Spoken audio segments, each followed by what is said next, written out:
आपको पता है ये ब्रह्मांड का सबसे पहला स्टार कौन सा है? हाँ, तो आज के इस वीडियो में ब्रह्मांड का सबसे पहला स्टार कौन सा है उसी के बारे में जानने वाले हैं। मैं हुसैना। मैं हूँ मानो। तो आप सभी का स्वागत है फ्रिक्टिस चैनल में। तो चलिए वीडियो के अंदर चलते हैं।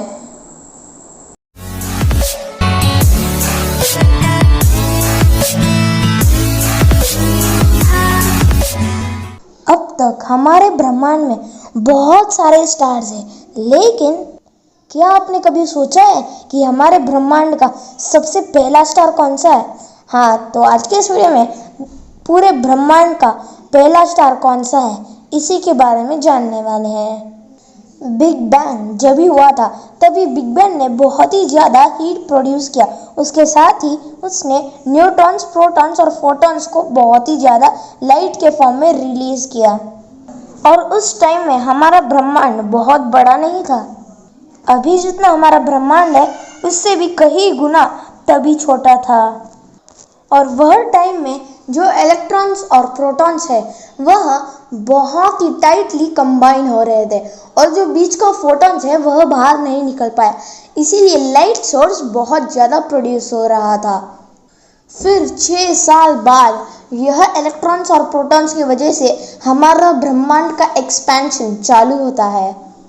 और जैसे जैसे हमारा ब्रह्मांड का साइज इंक्रीज होते गया तभी फोटॉन्स थोड़े थोड़े करके बाहर आ रहे थे, और इलेक्ट्रॉन्स और प्रोटॉन्स यह दोनों भी फोटॉन्स को रिलीज कर रहे थे।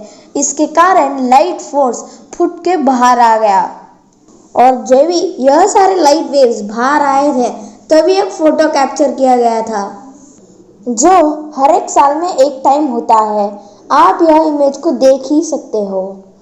और उस टाइम में फोटॉन्स रिफ्लेक्ट नहीं कर सकते थे, इसके कारण उस टाइम में कोई स्टार नहीं था।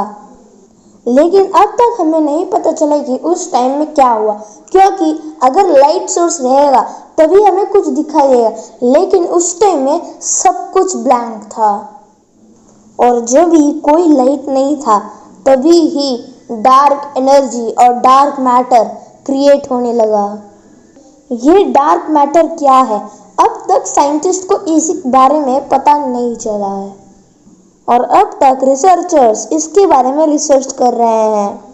फिलहाल ठीक है, उस टाइम में डार्क मैटर्स छोटे छोटे बबल्स को प्रोड्यूस कर रहे थे, और जब भी यह बबल्स कंबाइन हो रहे थे तभी न्यूट्रॉन्स और प्रोटॉन्स भी साथ में कंबाइन हो रहे थे, और यह बबल के कोटिंग के कारण अंदर का न्यूट्रॉन और प्रोटॉन भी एक्सपैंड होते जा रहा है। इसके कारण वह एक बड़ा सा सब्सटेंस बन रहा है, और तभी हमारा ब्रह्मांड एक्सपैंड होते जा रहा है। और उस टाइम में बस नाइट्रोजन ही था, और उस टाइम में ऐसे भी कहा जाता है कि उस टाइम में हीलियम और सल्फर डाइऑक्साइड ऐसे एक गैस भी था। जैसे आप सभी को पता है कि नाइट्रोजन अकेले ही एक स्टार को प्रोड्यूस नहीं कर सकता, इसीलिए एक स्टार को प्रोड्यूस करने के लिए हमें 24 टाइप्स ऑफ हाइड्रोजन चाहिए रहता है, और जब भी हीलियम और नाइट्रोजन कंबाइन होता है तभी वो हाइड्रोजन क्रिएट हो जाता है। और साइंटिस्ट कहते हैं कि जब भी यह हाइड्रोजन 24 टाइप्स में डिवाइड होकर कंबाइन होने लगता है तभी वह एक स्टार फॉर्म हो जाएगा। लेकिन इसमें भी प्रॉब्लम था, जो है उस टाइम में मॉलिक्यूल्स बहुत कम थे। फिर भी हमारे ब्रह्मा ने इसे भी मैनेज कर एक छोटे से स्टार को क्रिएट किया। और रिसर्चर्स कहते हैं कि हमारे ब्रह्मांड का पहला स्टार आज की स्टार से बहुत वायलेंट है, यानी कि आज के सन से भी हमारा फर्स्ट स्टार 1000 टाइम्स हीट ज़्यादा प्रोड्यूस करता है। यह मॉलिक्यूल एटम्स ही उस स्टार को ग्रो होने में हेल्प कर रहे थे, और जैसे यह स्टार को बहुत ही कम इलेक्ट्रॉन्स और प्रोटॉन्स लगे थे, इसके कारण साइड में और बहुत सारे मॉलिक्यूल्स घूम रहे थे। इसके कारण यह स्टार ने वह मॉलिक्यूल्स को भी यूज़ कर अपने आप को फीड कर लिया।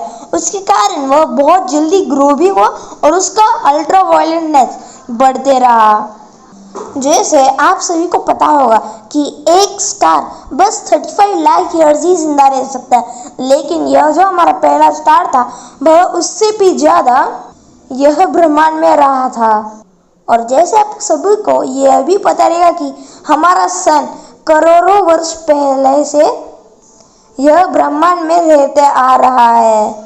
दोस्तों, मुझे लगता है कि आप सभी को पता रहेगा कि कैसे हमारे ब्रह्मांड का पहला स्टार क्रिएट हुआ था।